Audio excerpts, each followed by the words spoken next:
thank you everyone for coming. Great to see so many of you here today. I'm Victoria Hughes from the Joseph Rowntree Foundation. I lead our work in York and the North East region. We've got two sessions today on wealth. We had one this morning on community wealth building, and this afternoon we're going to talk about why we should talk about wealth. So I am going to be slightly cheeky as the chair and talk about why I think we should talk about wealth to begin with. I'm also going to hand over to our speakers, and we're also going to hear from everyone, you guys, about why you think we should talk about wealth. So it's going to be a really participatory session. We'll kind of mix up with the speakers and all of you guys so we can have a really good conversation about wealth this afternoon. So why I think we should talk about wealth. The interesting thing about wealth is, for me, it feels as kind of personal and emotive as poverty. And, you know, it's linked with identity, it's linked with place. I was in Durham, which from my accent you can probably tell is where I hail from, a few weeks ago, and I was in Durham city centre. And for any of you that know it, there's a beautiful marketplace with a really huge, imposing statue of a mine owner. And that mine owner, Lord Londonderry, that statue was put there a long time ago. Apparently, he said he would sink a mine in the middle of Durham if the people didn't agree to put that statue there. Nice chap he was. And you know, I stood there thinking, this statue looms over a place that has some of the highest poverty rates in the country. You know, and if you think of the land that his families own now, some of whom my relatives live in houses on that land, you think about the long kind of shadow that's cast from the generation accumulation of wealth from a long time ago to today. And so, you know, you think of wealth, I think we need to think of wealth as something not over here, but that is around us. And that impacts all of us in terms of, you know, who we are as individuals and in place as well. In terms of why JRF think we should talk about wealth, you know, we're an organisation that cares about poverty. Extreme wealth and extreme poverty are parts of the same extractive economic system that we have. And, you know, it isn't a coincidence at all that these things coexist. And, you know, some of the questions we're going to be asking ourselves this afternoon are, you know, let's look at the relationship between these things. What if excessive poverty is linked, extreme poverty is linked with extreme wealth? And what if the economic system that we have is hardwired to generate wealth in that way? And so rather than thinking just about the redistribution of wealth after the event, what would it mean to rewire the design of that economic system in the first place? And what do we even mean by wealth? So we talk about wealth as sort of financial wealth. The original meaning of the word wealth in Anglo-Saxon was wella, which meant well-being. So, you know, things haven't always been this way when we think about wealth, and things don't have to be this way. Things can change over time. So we need to think about how we rewire the economy. And we also need to think about that not just for people, but also for planet. So I said earlier, an amazing kind of figure from Kate Raworth, who has written Donut Economics, who some of you will know. She says the current economic system requires 1.6 planets to sustain it. So, you know, this is about people and planet. The economic system is not working for either.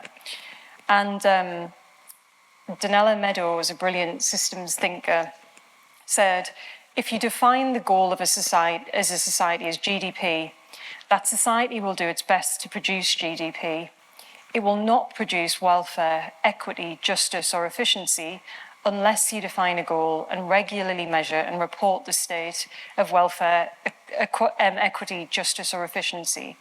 And so, you know, we get the outcomes that we desire by measuring those outcomes, you know, but they don't have to be that way. When we talk about well-being, wealth in society, we can design our society in a different way. And there's some of the things that we'll talk about today. I also just want to mention JRF's role. So I've talked about my kind of perspective as an individual.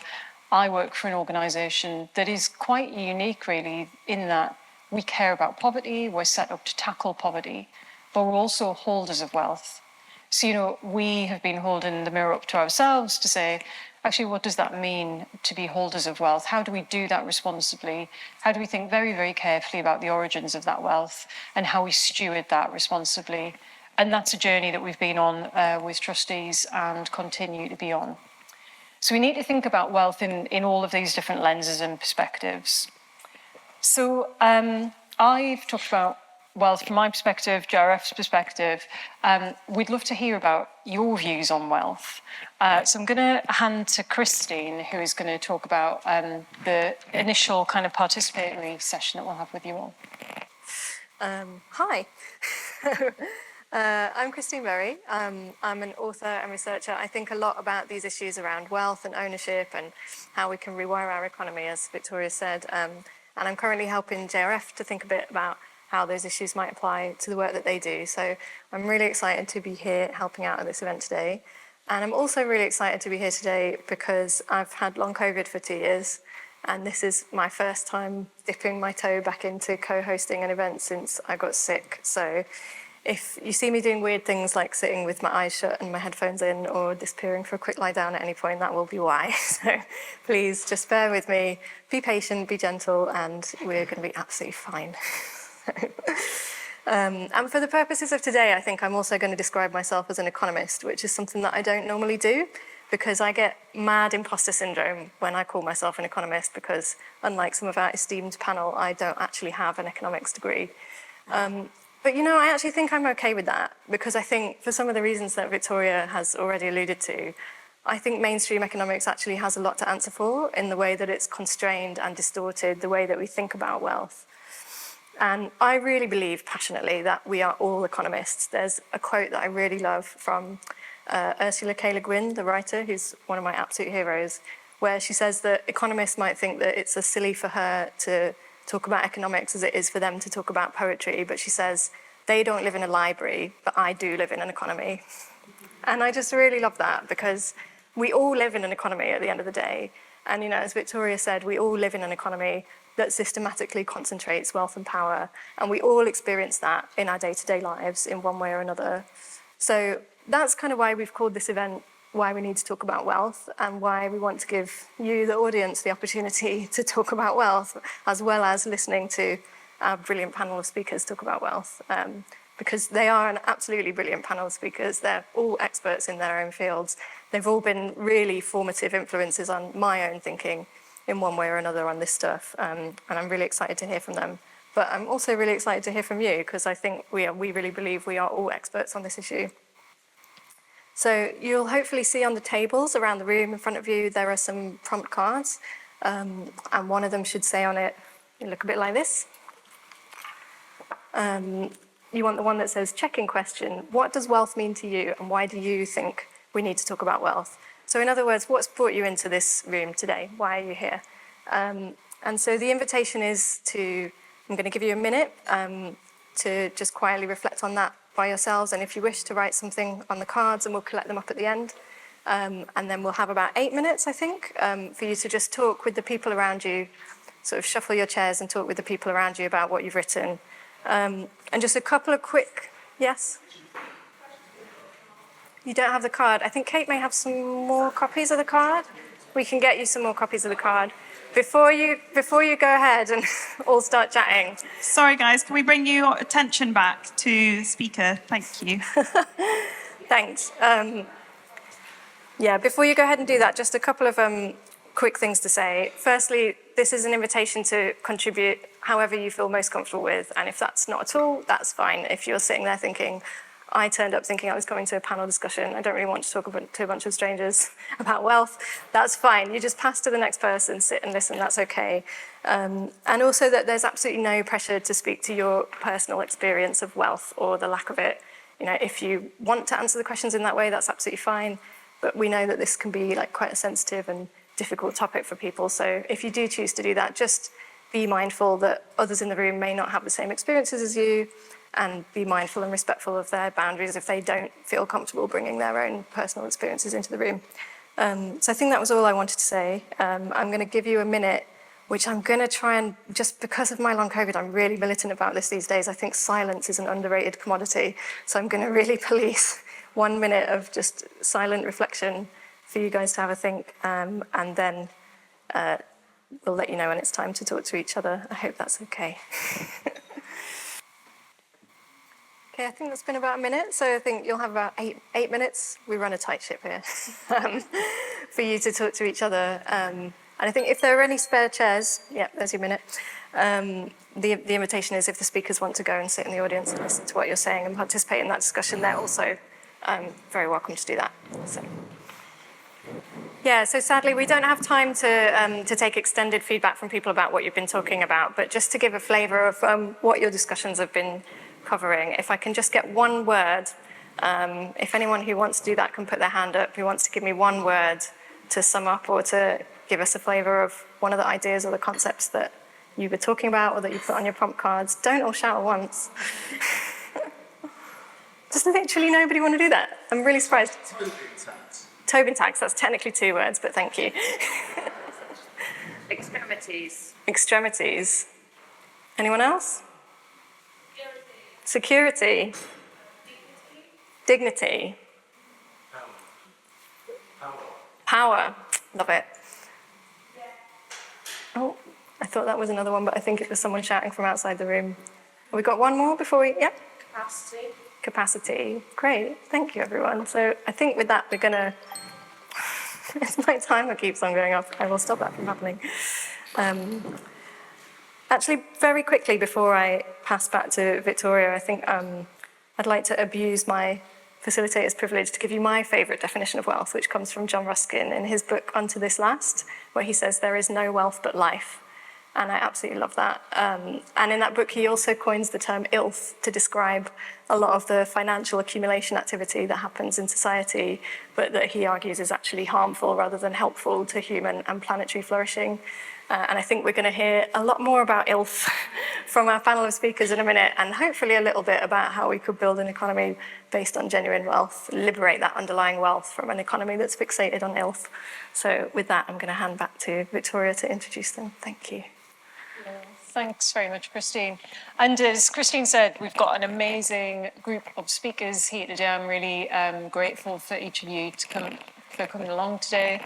We're going to cover a number of different subjects in relation to wealth. We're going to start with Laurie, and I'll introduce each of you as we go through the session. So Laurie Macfarlane is co-director at Future Economy Scotland. He's also the co-author of critically acclaimed book, Rethinking the Economics of Land and Housing. So Laurie, I think you're going to start by talking to us about the subject of economic rent. Thanks, Laurie.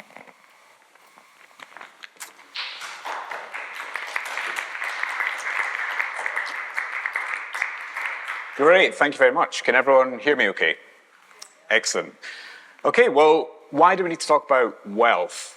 For me, it's because both in economics as a discipline, but also in terms of society more broadly, there are certain things that we are sort of led to believe about wealth and its role in society in terms of what wealth actually is, where it comes from, and of course, who gets what and why. So we often hear that wealth accumulation is really the result of productive investment and savings or hard work. We're told that wealth accumulation is a positive sum game, so a rising tide lifts all boats, and that higher levels of wealth often reflect more contribution or better productive capacity. We're told that rising wealth is generally a good thing. You know, it's almost unquestioned that more wealth is good, for example. And I think there's certainly some truth in all of these different things. But in my view, they don't accurately reflect the dynamics of modern wealth accumulation in modern capitalism. And I think this isn't just a sort of theoretical debate. This has really big importance for actually how we understand modern economies and what we might do to change it to improve people's lives. And the UK, I think, really provides an excellent case study as to why that's the case. And so if we look at the UK, under the standard definition of wealth, there's certainly no shortage of wealth in the UK. So if we look at since 2010 alone, which we know has been a really difficult period economically speaking in this country, total net wealth has ballooned from around 7 trillion to around 11 trillion today. So that's an increase of 50% just since 2010. Now, over that time period, as I'm sure we all know, productivity has flatlined, living standards have been under an unprecedented squeeze, and investment in the economy remains among the lowest out of all advanced economies. So what's going on? Where's all this wealth coming from? And I think fundamentally we've lost sight of the difference between wealth creation in the true sense and wealth extraction, which is where wealth is gained at the direct expense of another. And so today the majority of wealth in this country is held either in property in the form of housing, real estate, or in terms of financial wealth, so people's pensions, but also shares and bonds, etc. So if we just start with property, so I'm sure we're all aware of what's happened to housing prices in the UK in recent decades, going back 30, 40 years. They've gone through the roof, far outstripping growth in incomes.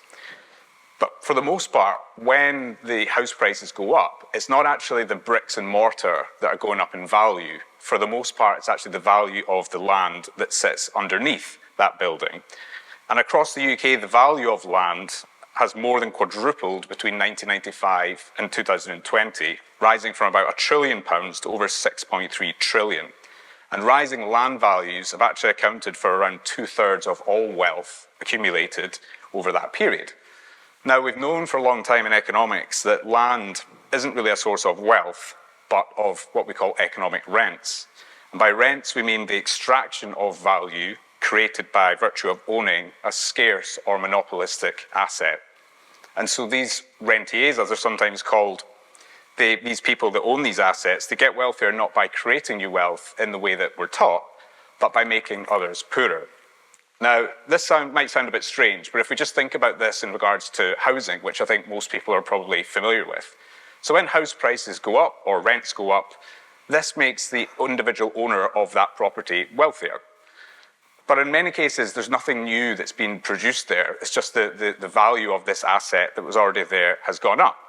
But this also has a corresponding cost that's borne by others in the sense of either higher rents or indeed higher property prices, meaning that people will either have to save much more to get a deposit or then take out a much bigger mortgage and pay more in interest. And so the UK's housing boom, which has fueled a lot of the wealth accumulation in recent decades, it's not really an example of wealth creation, but of wealth redistribution. And so older generations become richer at the expense of younger generations, and landlords become richer at the expense of tenants, etc. And we've seen these challenges really play out at the moment. If you look at the contrast between, for example, older people who've paid off their mortgages with substantial property wealth, and you sort of mirror that against those who are locked out of home ownership, stuck in the private rented sector, paying eye-watering rents.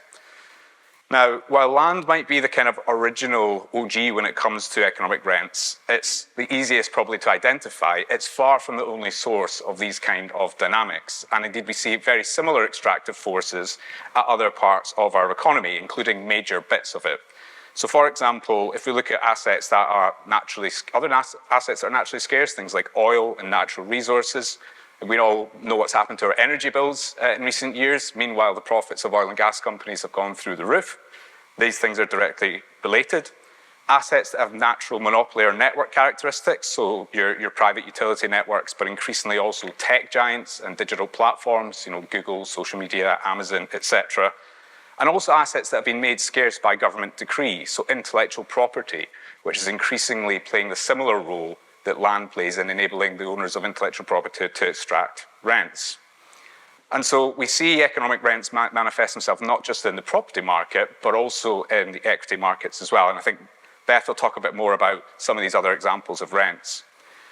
But part of the reason that we have had such a profound living standards challenge here in the UK in recent years is that many of our most essential goods and services that we need to survive, so whether that's housing, energy, water, transport, or adult social care, for example, have all become incredibly expensive due to these rentier dynamics. And this, alongside low incomes, have combined to mean that particularly low and middle income households are being squeezed at both ends. They're seeing their incomes not rising, and they're also seeing the essentials of life going up through these rentier dynamics. And this has been happening long before we started talking about the cost of living crisis in recent years, but it's obviously made that worse. Now, these economic rents are not just unearned, they're also unfair, they're also inefficient in the sense that the availability of rents promotes opportunities for buying existing things and extracting rents from them, for example, real estate or infrastructure, rather than actually investing in productive or socially useful new activity. And this also has big consequences when it comes to the net zero transition and decarbonisation, which Beth will talk about. And to the extent to which these rents are recognised within economics, they're often viewed as being sort of peripheral to the main textbook story of accumulation. But when we look at what's happened in the UK, these extractive dynamics are actually not peripheral. They're by far the dominant story, and they have been for some time. Now, we need to be cautious then about looking at wealth statistics when we hear about how much wealth the UK has gained in recent years. Because when zero-sum rentier dynamics are widespread, the UK's ballooning wealth that we've seen is not really an example of genuine prosperity. It's a sign of growing inequality between those who own assets and those who don't. And for these reasons, although this might sound quite counterintuitive and controversial, I think the UK might have been better off from a welfare perspective if wealth hadn't ballooned in the way it did in recent years. But that's only because when wealth is being generated through these extractive dynamics, because what we're doing is just reshuffling the deck chairs. We're just seeing some get rich at the expense of others, and that has huge consequences in terms of inequality. And so why is rentierism so prevalent in the UK? I mean, there's lots of things we could touch on here. First of all, it's not new. It's in the DNA of British capitalism. As Kehinde is going to talk about, the history of Britain in terms of colonialism and extraction has been there from the very beginning. But we've also seen, for example, gone down very far down the path of privatisation and liberalisation, which has created a bit of a bonanza for these things, much more so than other countries. We've also seen power shift away from workers and tenants towards owners of, for example, capital and land, for example. We've also seen eroded the welfare state, and this has been quite important because as pensions and social security have been eroded, people have been incentivised to try and build up asset wealth in the knowledge that actually the social safety net is not going to be there to take care of people in old age. And so we see people trying to build up property wealth and financial wealth to take care of themselves in the absence of a proper functioning welfare state.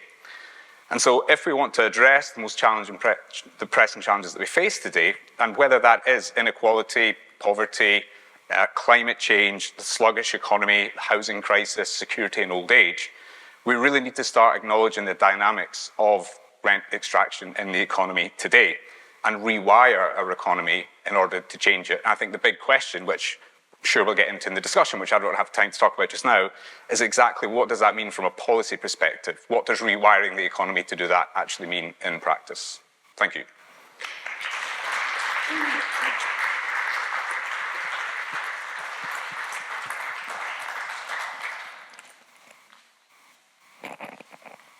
Thanks so much, Laurie. Do you need a clicker? Will this just come on if I click? Great.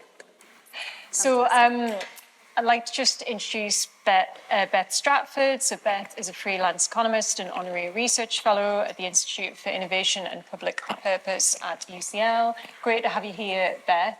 So I think you're going to carry on the conversation about economic rentierism, but from a slightly different angle. Yeah, so I've been asked to connect what Laurie was just talking about, wealth and rentier power, the power to extract rents, and connect that with the issues of climate change and ecological breakdown. And I think it's really important to connect these issues because we're often told, as Laurie pointed out, we're often told by politicians that we don't live in a zero-sum game, that we don't have to raise taxes, we can just grow the economy and then we'll be able to bring in more money without raising the rate of tax on anybody. We'll grow the pie, and that's how we can all enjoy higher standards of living.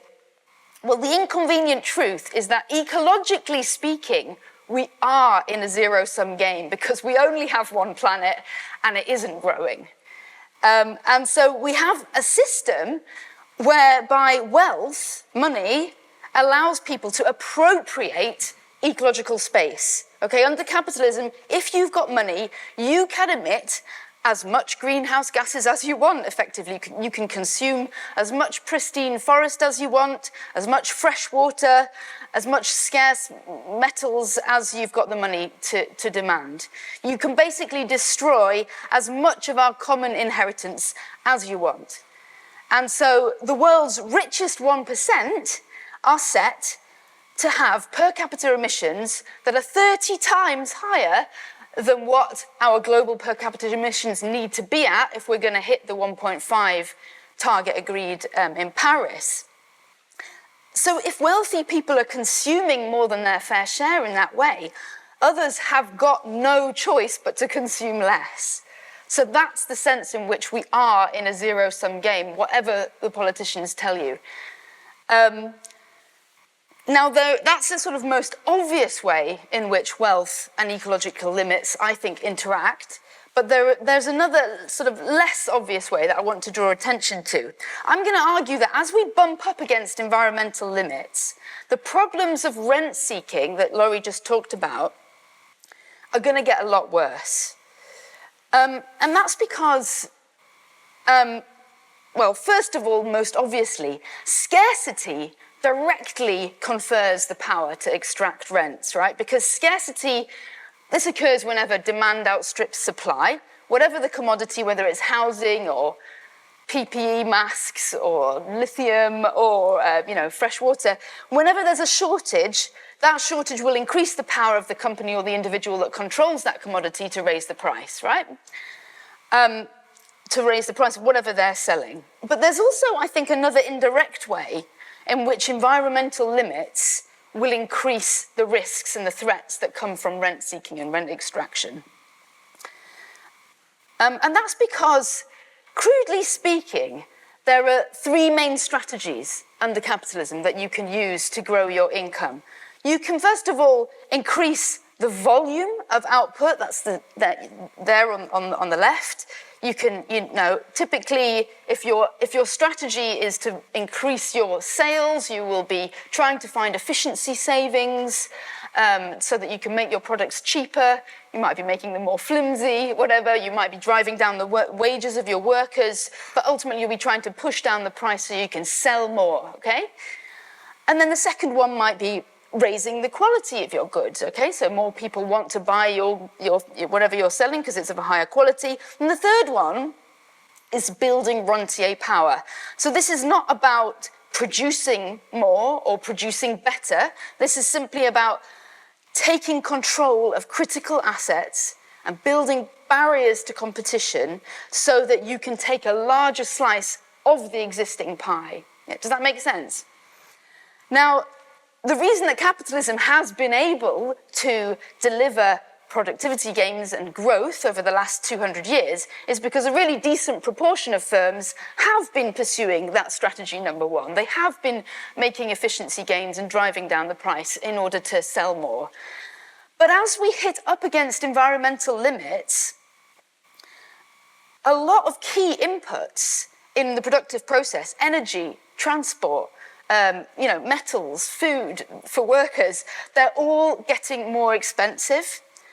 And if we have any sense as a species, we will actually bring forward some of those scarcities deliberately. We will preemptively constrain what we allow ourselves to consume in order to prevent greater ecological collapse down the road. But in any case, whether it's self-imposed or imposed upon us by the environment, we will find the price of key inputs rising.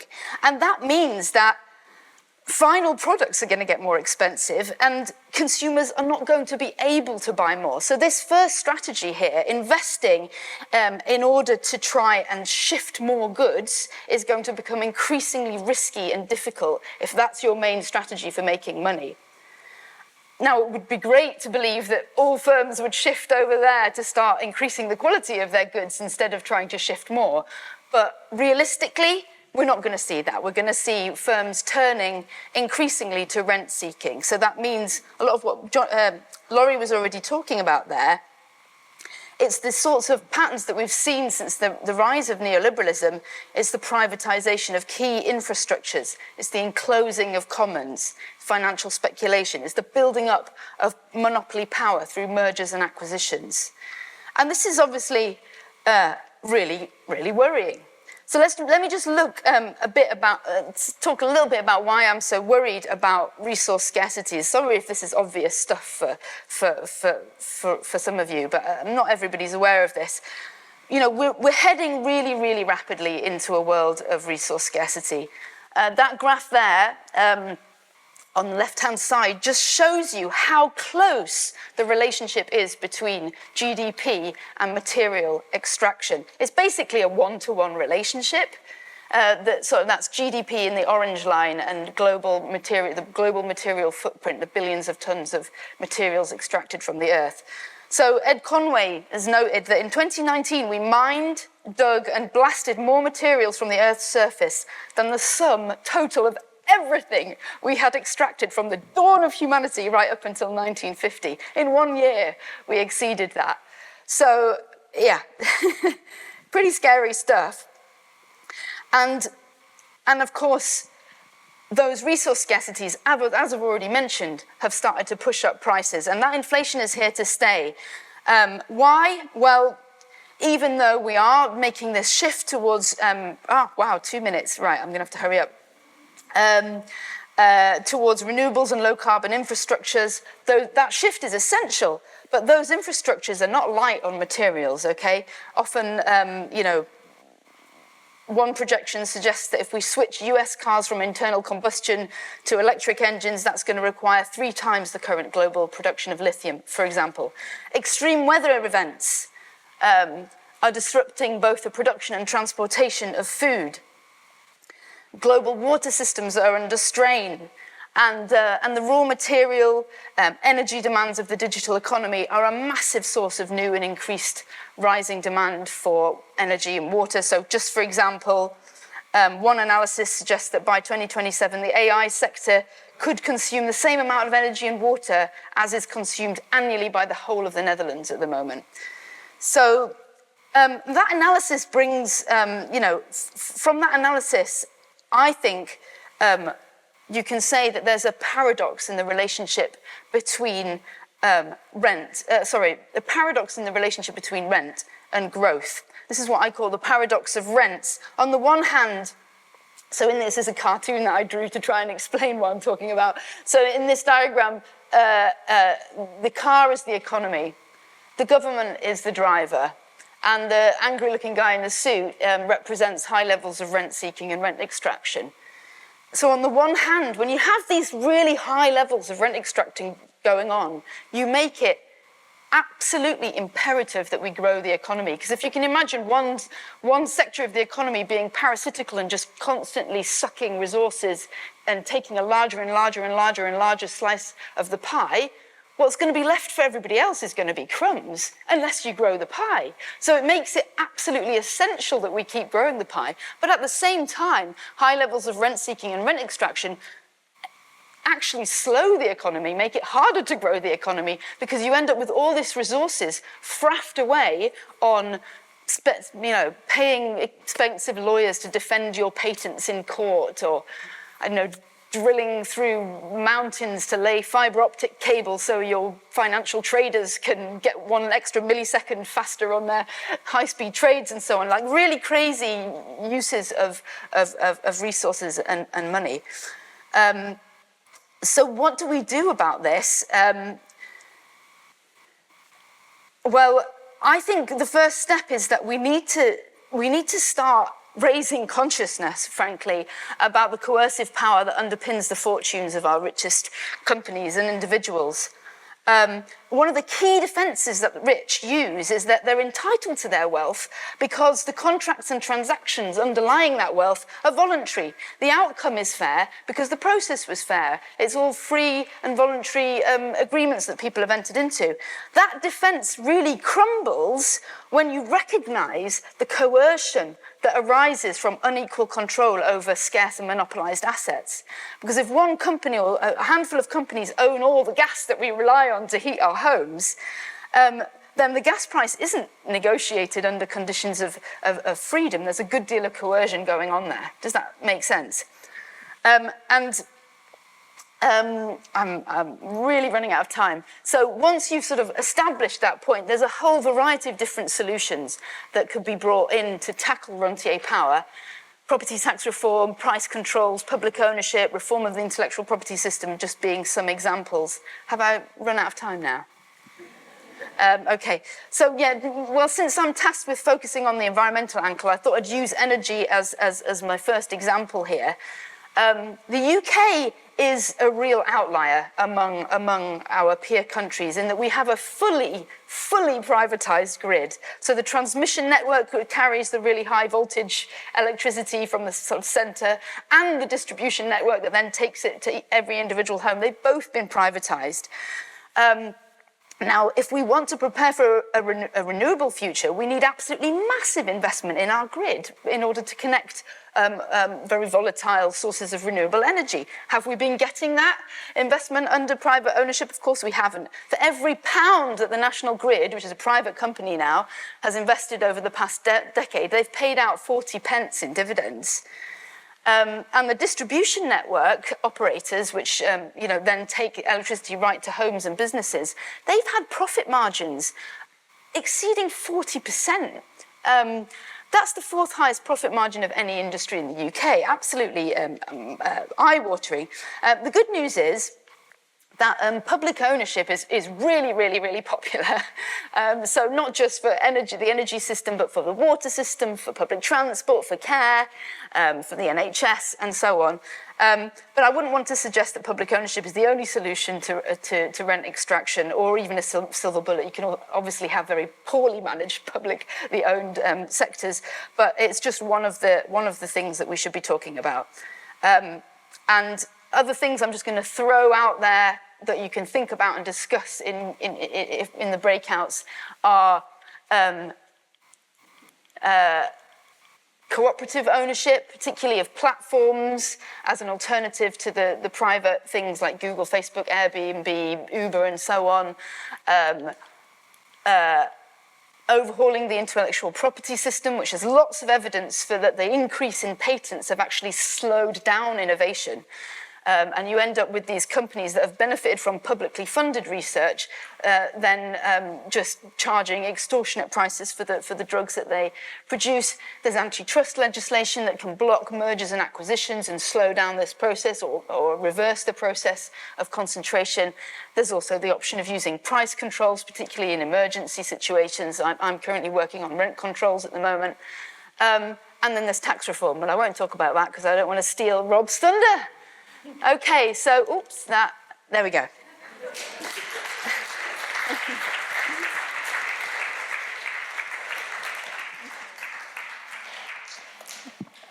Thanks, Beth. I can't quite believe how much you covered in that 10 minutes, but well done. So we're going to move on, and I'm going to invite Kehinde to speak now. So Kehinde Andrews is Professor of Black Studies at the School of Social Sciences at Birmingham City University, and led the establishment of the first Black Studies programme in Europe.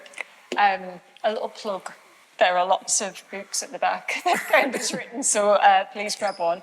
I've just read The New Age of Empire and very strongly recommend it to anybody. So over to you, Kehinde. Thank you. Okay, so I really want to talk about colonial wealth and why we need to really think about wealth in colonial terms. And the most simplest way to think about this is that we're still in an age of colonialism.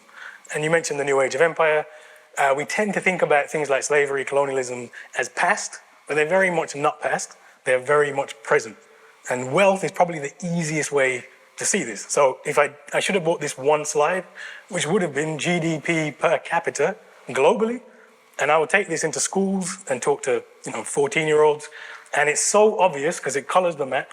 And you see that the richest parts of the world are where white people live, right? Western Europe, America, Australia, New Zealand. We've got some New Zealanders in here today. And the poorest parts of the world is where black people live, right? Africa, so-called sub-Saharan Africa. So we literally have an economy, a global economy, which is built in the image of white supremacy. And when you then do the same map by life expectancy, you see this is actually a matter of life and death. The life expectancy in Nigeria, which is about a fifth of the population of Africa, is only 52, whereas compared to the life expectancy of the UK, which is over 80, right? So this is what we mean by, when we say Black Lives Matter, we have to say this because actually Black lives do not matter. They are heavily undervalued in the economy, and you can see that very, very, very, very clearly. Also, if you then look at wealth within the West, you see exactly the same pattern that plays out. Black families much more likely to be poorer, much less likely to have generational family wealth, et cetera, and again, look at life expectancy, look at health outcomes, look at all the outcomes, you see that this has a massive impact. So do not think about colonialism as a past, think about colonialism as a present, and it will make us think much, much, much differently, right? And so this is why wealth is really important to think about. Wealth is very much like whiteness, in a sense. It's there, but we don't really talk about it, right? And even when we do talk about, and wealth in particular, when we do talk about wealth, even in racial justice circles, we tend to talk about wealth as a positive.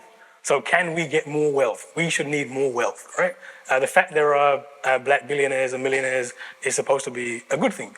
I promise you it's not a good thing, because how is that wealth produced? That if the economy is built on white supremacy, then the wealth is produced by white supremacy, right? So think about, when we say racial, there's a term called racial capitalism. Capitalism has lots and lots and lots of problems, and they are inseparable from racism, right? Like racism and capitalism go hand in hand. So if we're seeking wealth that is produced by capitalism, we are seeking to benefit from white supremacy.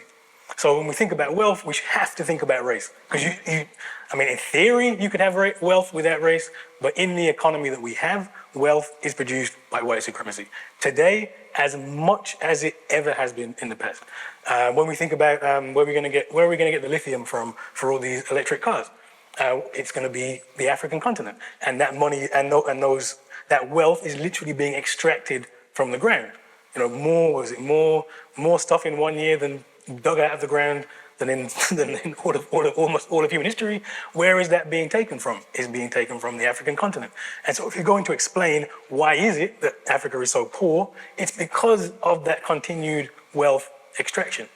And really, when you think about someone like Africa, that wealth is only there for a limited amount of time. Once you've taken all the stuff out of the ground, what is left? So this is a really, really, really serious, urgent question when we're thinking about how do we deal with global inequality. You cannot deal with it without addressing wealth. Wealth it's all about wealth. I wanted to give some historical context to this as well, to think about how this happens. And in the New Age of Empire, not to keep plugging the book, but there's going to be lots of plugs here. Wealth is so obvious, right? So you think about what is the thing that makes the West the West, and it really is the Americas. So white historians tend to call this the Atlantic system, right? The Atlantic system of genocide, slavery, and colonialism in the Americas. That's what makes the West the West. This is how we get capitalism. This is how we get these fancy buildings and all this money and all this prestige. It is the move to the Americas, which is why I will always say the West, because that westward expansion is so important. And if you think about all of the major commodities that make capitalism, it's gold. First it's silver, then it's gold, then it's tobacco, indigo, sugar, cotton. All of those things are produced in the so-called Atlantic system. They are produced in genocide, slavery, and colonialism. This is where the initial wealth comes from in order to make everything happen, right? And when you're trying to explain why is it that you have these massive racial disparities across the world, it's because nothing's really shifted since then. So Malcolm X, my absolute favorite. To plug another book, next year there is a book I've written about Malcolm X. Malcolm X's political philosophy that comes out for his 100th birthday. And Malcolm says, if you stick a knife in my back 9 inches and pull it out 6 inches, that's not progress. Even if you pull it all the way out, that's still not progress. We have to heal the wound. And the reality is, economically, wealth speaking, we haven't even begun to pull the knife out. Right? And the best example of this would be slavery. So slavery is one of the original sins of capital, right? That is where we said produce all of these commodities, gold, silver, et cetera, enriched Europeans beyond imagination, We're talking about 300 years of unpaid labor, of using people like myself as horses and cattle, right, to produce unparalleled wealth, right? At the end of that 300 years, so in Britain, in 1833, you'll start to hear celebrations of 200 years since Britain abolished slavery. It's actually incorrect. Britain does not abolish slavery until 1838, right? But when Britain does abolish slavery with the 1833 Abolition Act, is a West Indian Caribbean Professor Sir Hilary Beckles, who says that the Abolition Act is the most racist piece of legislation ever passed by a British government. The actual act that ends slavery is the most racist act. And why does he say this? It's actually all about wealth, right? So what happens at the end to abolish slavery? Obviously, there's massive amounts of money are being made through slavery. The elite, most are slave owners or slave owner adjacent in terms of how they make their money. And so they have to pay the largest, and it really is an unprecedented bailout that the government gives to slave owners in order to get the support to end slavery. The numbers are, it's often said it's 20 billion pounds in contemporary money. Actually, it was 5% of GDP, which today would be about 100 billion. All right, the government has never paid this chunk of money for anything other than the bailout of the banks, which was supposed to be loans. So I guess we got the money back. Maybe we got some of it back. But the idea you would just give 100 billion to an industry shows you how important that industry was. And some of you may know the government had to take a loan out for this. It didn't have the money for this. And it was actually the Treasury. The Treasury celebrated this in 2015, that we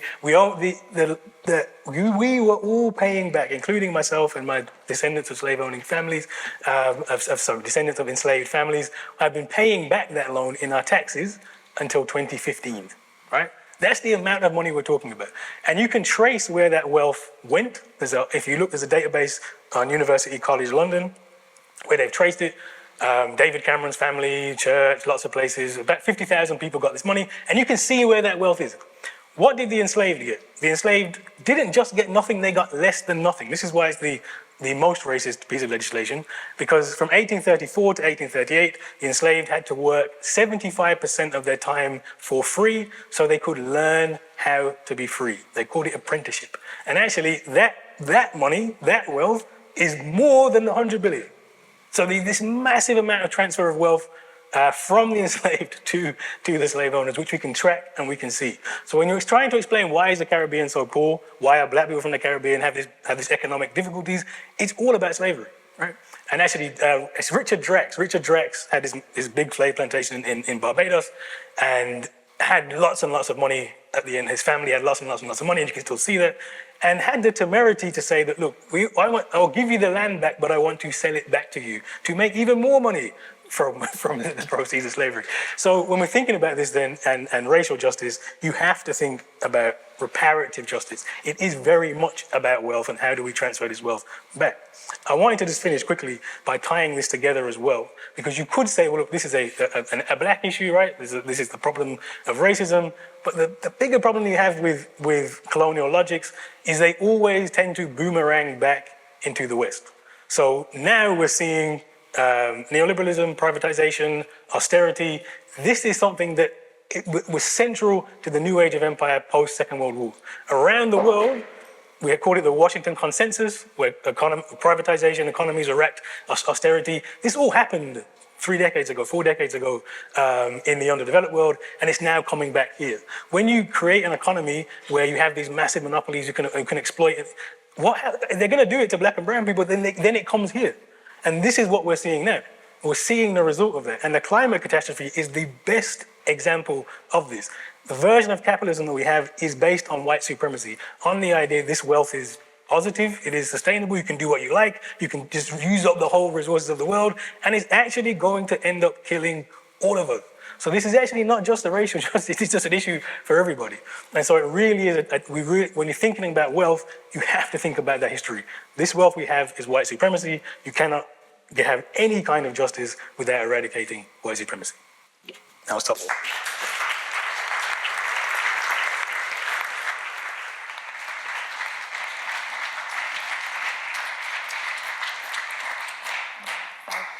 Thank you so much. I bet the whole audience is desperate to ask questions and have conversation.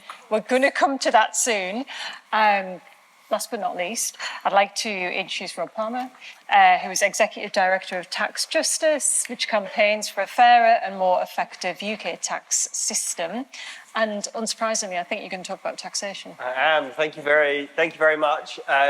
So for those of you who don't know, Tax Justice UK was set up about 7 or 8 years ago, and we campaigned to build political and public momentum to get a fairer tax system here in the UK. So thinking about how can we challenge some of the issues that we've heard about today when it comes to wealth inequality, racial inequality, other forms of injustice. So that's what we do. We're a campaign organisation. If you fancy getting involved in campaigning for a bit of tax justice, you can sign up on our website, which is taxjustice.uk. So hopefully fairly straightforward. Given that we are in the middle of a general election campaign, I'm going to get a little bit more directly domestic political in what I'm going to say this afternoon. I don't know about you, but it feels as though the debates that we've been having today as part of the general election campaign, they feel a bit small beer to me compared to the problems and the challenges that our country is facing. I mean, frankly, I don't mind, I'm not so worried about whether our Prime Minister has lied over a Labour tax pledge or whatever else the debates have been. One of the things that I do when I look around the country is, I think like lots of people, see how things are falling apart. Sometimes that's literally falling apart. We have schools that are collapsing around our children. I don't know if anyone here has tried to register for a dentist or get an NHS appointment. You would consider yourself lucky if you only had to wait a couple of months. We can all think of other examples, from the potholes in our roads to libraries shutting down. This kind of general sense of things falling apart. Now, also on top of problems with public services, as we heard about a bit earlier, we have stagnated wages. We have lots of people who are really struggling. The costs of everyday goods and services has gone up hugely.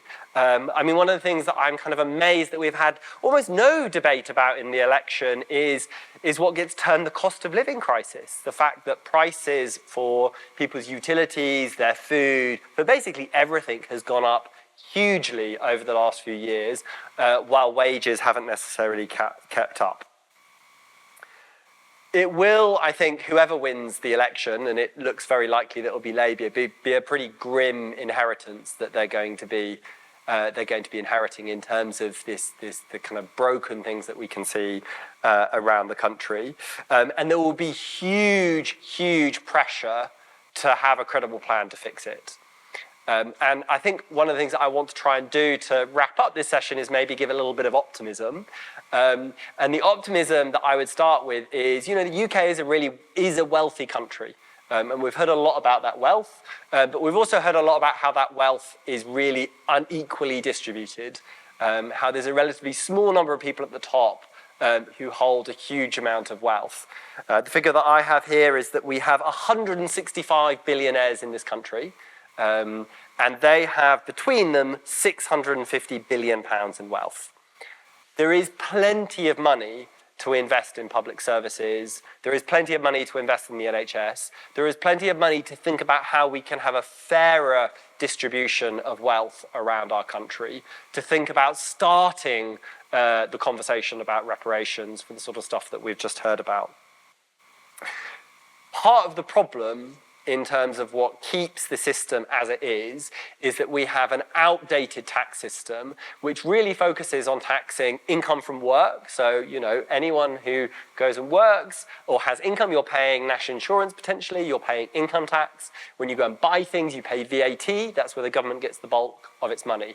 If you have wealth, your wealth is taxed very lightly. And a concrete example that I always think just makes this really brings clarity to this is that each year the Prime Minister and the Leader of the Opposition publish their tax summary, and so we understand how much money they're making and how much tax they're paying on it. Last year, Rishi Sunak paid just 23% tax rate on his income. That is the same effective tax rate as paid by an ordinary teacher. So we have a multi-millionaire prime minister paying the same tax rate, the same 23% tax rate as an average teacher. And so when you hear politicians say, oh, there's not enough money, we can't find more money, that is not true. And so just today we had a paper out which had 10 different policy ideas, 10 different tax changes that could raise up to £60 billion a year. And that would go a long way to fixing some of the problems that our country faces. To give you a couple of examples, if you had a 2% wealth tax on wealth over £10 million, so we're talking about a very small number of people, that could raise let me just get the figure right, £24 billion a year.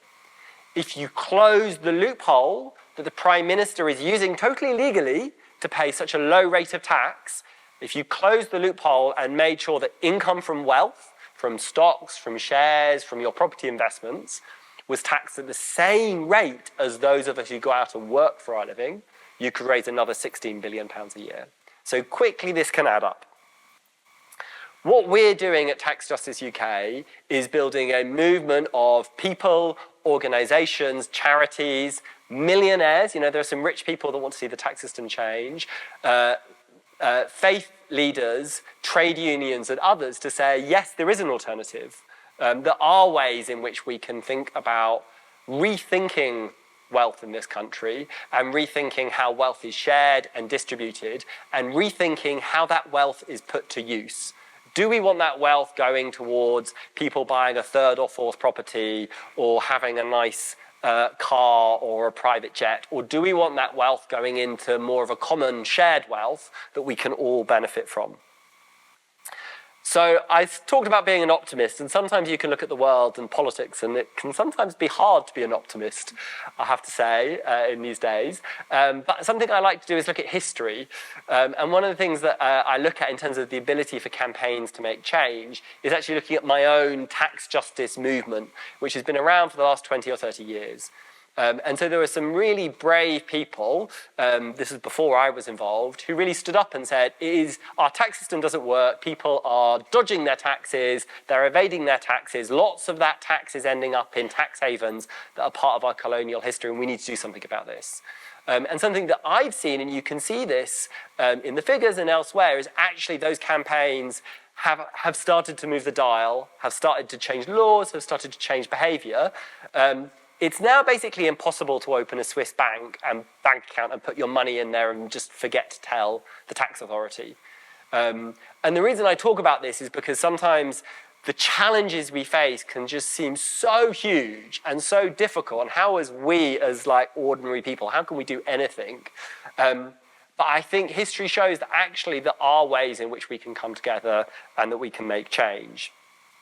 So I think one of the things that we're really thinking about at Tax Justice UK and with our friends and partners and allies and all the supporters that join in our campaign is how can we make sure the new government hears us loud and clear? How can we make sure that they hear that the UK is a wealthy country, that there is something that we can do to fund high quality public services, that make sure that our wealth in our country is fairly spread?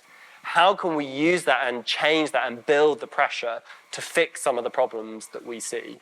So that's something that we're going to be working on. And that's the thing that perhaps, when everything can feel quite grim, gives me a bit of optimism that we can see some change. So thank you.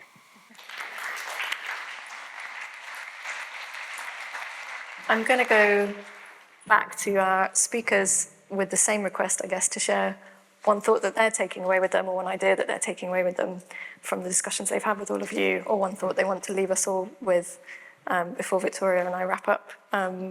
So should we just go in the same order that you spoke in? So I'll go along the line. Laurie first.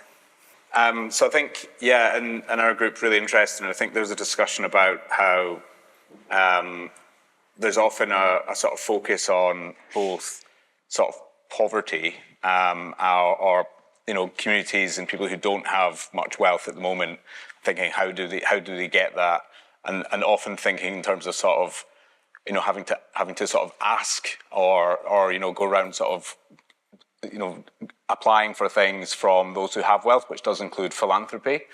And thinking through about how not just redistribution in terms of thinking about how we use tax, but thinking about how we actually sort of rewire things so that these inequalities don't arise in the first place.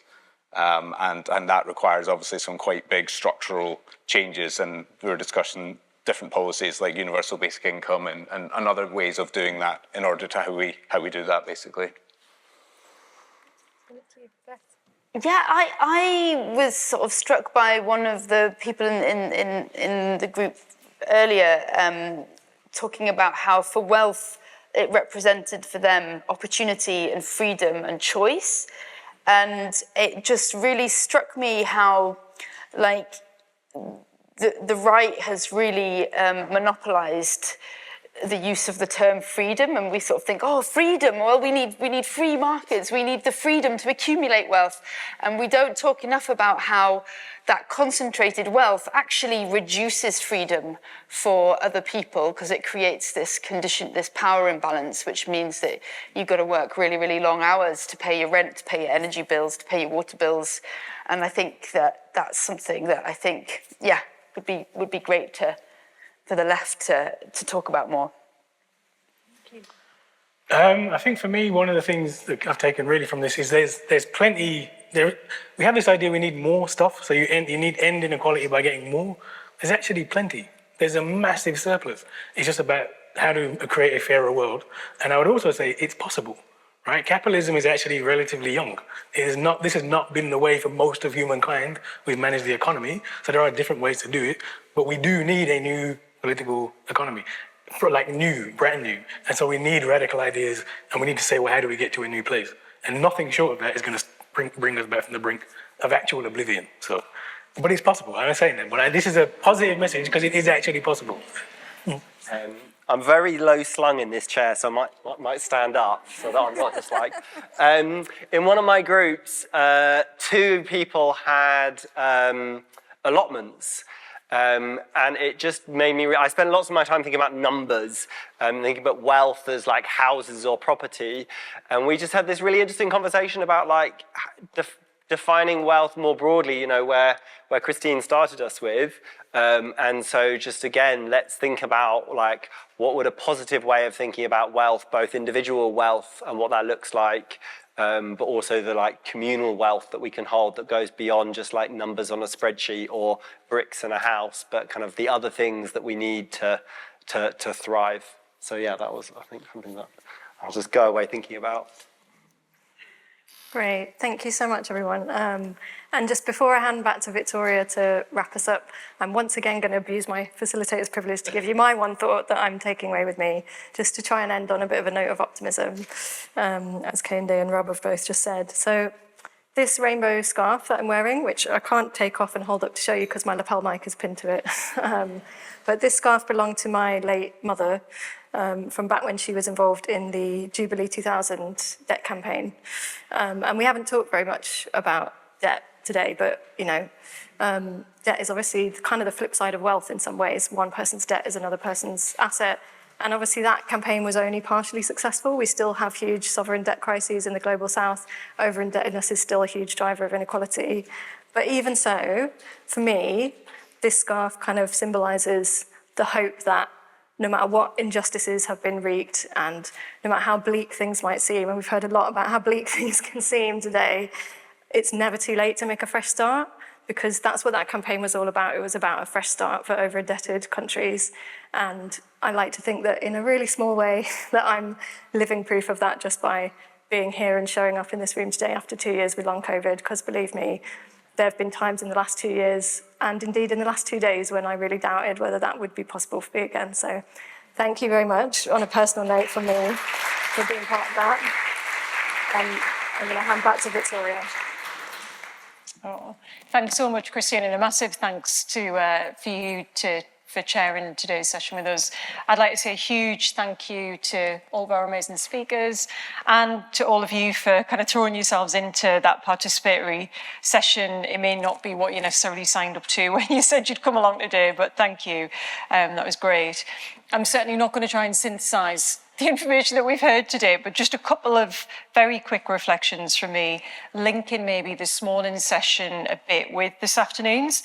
So I think what's come out very strongly for me is the power of community. We talked about that a lot this morning, the power within the room of people in a place. And so for me, like linking with the optimism that we've heard at the end of this, for me, the conversation starts with talking about wealth. And if you're not convinced about the need to talk about wealth after hearing from these amazing speakers, then I'm not quite sure what will convince you. So I think, we need to start talking about wealth. We need to start talking about the choice that our economic systems are a choice. They can change, they need to be rewired, and we can all start that conversation by talking about wealth. And we've started that today, so let's continue doing that. I just want to finish with a quote. We've already had a quote from Ursula K. Le Guin, but I think we both fangirl her, so I'll do another one. We live in capitalism. Its power seems inescapable. So did the divine right of kings. Any human power can be resisted and changed by human beings. Resistance, land change often begins in art, and very often in our art, the art of words. Thanks, everybody. Thank you.